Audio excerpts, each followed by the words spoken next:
আসসালামু আলাইকুম। আজকে আমরা পার্শিয়াল ফ্র্যাকশনের রুল 1 শিখব।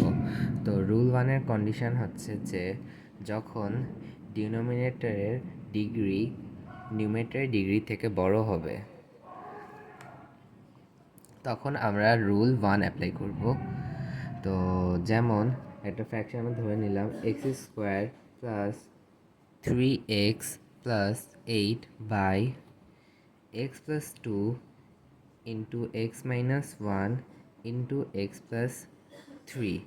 এখানে খেয়াল করেন উপরের অ্যালজেব্রিক এক্সপ্রেশনের হাইয়েস্ট পাওয়ার হচ্ছে 2, তো উপরের নিউমারেটরের ডিগ্রি হচ্ছে 2 অ্যান্ড ডিনোমিনেটরে আমরা এই তিনটাকে মাল্টিপ্লাই করার পর দেখব যে এক্স কিউব পাবো। তো এখানে হাইয়েস্ট পাওয়ার হবে 3, তো ডিনোমিনেটরের ডিগ্রি বেশি বড়, তো আমরা এই রুলটা এখানে অ্যাপ্লাই করব। তো পার্শিয়াল ফ্র্যাকশনের করার সময় আমরা প্রথমে একটা ইকুইভ্যালেন্স সাইন দিয়ে নিব, দেন এখানে যে ফ্যাক্টরগুলো আছে ওগুলোকে আমরা ভাগ করে লিখব। প্রথমে আছে এক্স প্লাস 2, তো এক্স প্লাস 2 দিয়ে নিলাম। দেন আছে হচ্ছে এক্স মাইনাস 1, তাহলে এখানে একটা এক্স মাইনাস 1 দিয়ে নিলাম। দেন আছে হচ্ছে এক্স প্লাস 3 তো এক্স প্লাস 3 দিয়ে নিলাম। পার্শিয়াল ফ্র্যাকশন সবসময় আমরা পজিটিভে ভাগ করবো, মানে অ্যাডিশনে ভাগ করব।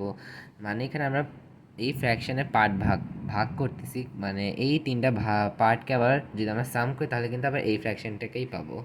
এখন উপরে কী কী থাকবে ওগুলো তো আমরা জানি না, তো এই আননোনগুলোকে আমরা ধরে নেব capital A, capital B and capital C. তো এই ইকুয়েশনটিকে আমরা নাম দিয়ে দিলাম equation 1।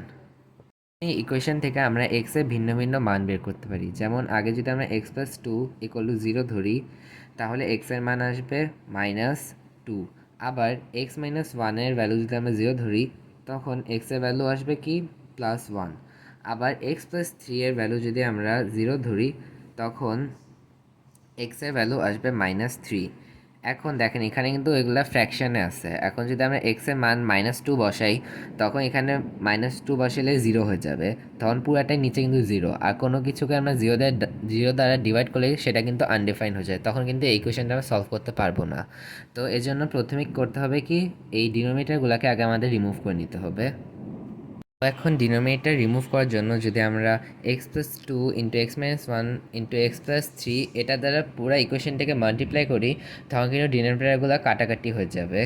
Multiplying both sides of equation 1 by এটা উই গেট, এটা দ্বারা এখন মাল্টিপ্লাই করলে তাহলে ডিনোমিনেটর এটা কাটাকাটি হয়ে গেছে, তখন থাকে x square plus 3x plus 8।